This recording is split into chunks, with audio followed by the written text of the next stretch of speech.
If you want the screen of your Samsung phone to flash when you get notifications from certain apps even though the phone is on mute, then let us see how to do it.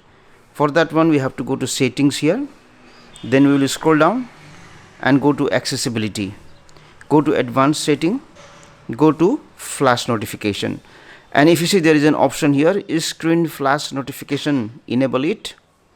After that, if you want, you can enable screen flash notification for all application, or if you want for selected apps, then select this option, selected apps, and then you can select those applications for which you want the screen to flash, for example WhatsApp. Now what happens when you get a notification?